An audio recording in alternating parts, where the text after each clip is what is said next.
This day, although not knowing it was going to be September 29th, 2019, was planned from the beginning of my ministry here with you. As my job, which is really kind of silly when you think of it, is to work myself out of the job. That's my job. So as I began to think about this meditation, I wanted to look back at our story together. You have been in a church in transition for 3 years. And when I got here, unbeknownst to you, why I was doing it, I did a survey based on the signs of a healthy church. And then I redid the survey in 2018. Now, if I had known I was still going to be here in 2019, I would have waited until this year, but I didn't know that. But there were 3 things that jumped out at me in which you have grown or acknowledged growth the most in the signs of a healthy church. Although the results show increases in all of the indicators, every single one of them you had grown. The major ones, and remember this is on a scale of 1 to 5, so any spread is fairly sizable. You grew in understanding this worship service to be meaningful. And that went from 3.69 to 4.39, which is an increase of 0.7 on that scale of 1 to 5, which I think is phenomenal. You should be proud of yourself. You have begun to understand, and this was one of the keys, you have begun to understand yourself not merely as volunteers, but disciples. That went from 3.33 to 3.81, or almost 0.5. It was 0.48. That's sizable. And many of you described a deeper sense of the holy. That increased by 0.68. This church has changed. You have changed.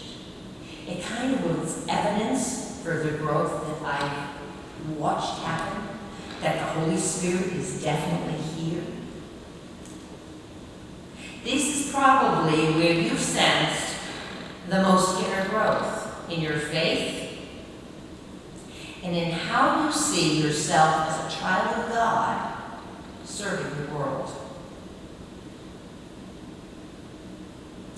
One of the reasons I chose Paul's prayer to the Ephesians is because it's one of my favorites.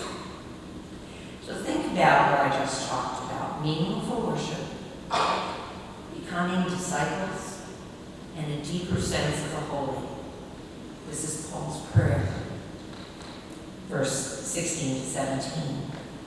I pray that according to the riches of his glory, he may grant that you may be strengthened in your inner being with power through his Spirit, and that Christ may dwell in your hearts through faith, as you are being rooted and grounded in love. That's what I've seen happen here. You have accomplished many things, not just on the inner growth, but practical, through many trials, including up here, what happened in the sanctuary. You participated in the church's alive process.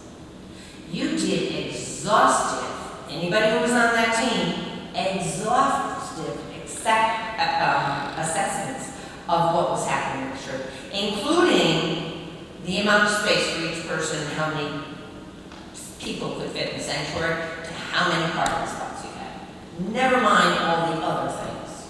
The finances, the mission, where you put your money, what you do. We gathered as pastor and congregation and church is a live team, for 3 different congregational meetings to figure out through your history and appreciative inquiry who you are and who you have been. And then the second one focuses on who your neighbor is. Who's out there in this community that needs you? And the final congregational meeting talked about who God is calling you to become. Don't forget, this is God's church. It's not yours. You don't own it. It's God's church. It's been here 275 years. Or any of you back, I can guarantee, nobody's that old. Anybody that old? They had a vision. And that vision has changed over time. And you will change over time. It was exhausting. But when you calm yourselves down and get through all the feelings associated with this transition, I pray that it's going to be exhilarating for you. Because you have accomplished much. Some of the folks here weren't here 3 years ago. So they don't know all that you've accomplished.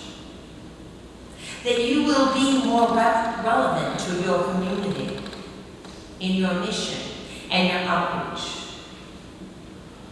There was a favorite quote that I discovered when I was leading the Do You Believe Lenten series. I think this is very true just about every church. At times, it seems like the church has invested in a bright, blinking sign that says, "Come in, you are welcome here." Sometimes we never take the actual step outside into the world to encounter the people who really need our help. These hopeless people, think about it, these hopeless people may be standing in the parking lot or on our streets, terrified to come in, while we stand inside, terrified to go out. That's your charge. That's what you want to do. That's what you promised to do as a congregation, to move out into the community. Carol said that to me one day. She was coming in and she said, "Do you realize how intimidating this building is? If you stand outside those front stairs and look up, that is scary when you don't feel good about yourself. It's scary when you might not have the right clothes or speak the right language. It's scary and it's intimidating. Don't be afraid to go outside these doors, because those are the folks that God wants you to find. Those people who are lost, those people who need this place, those people who need to come to find God."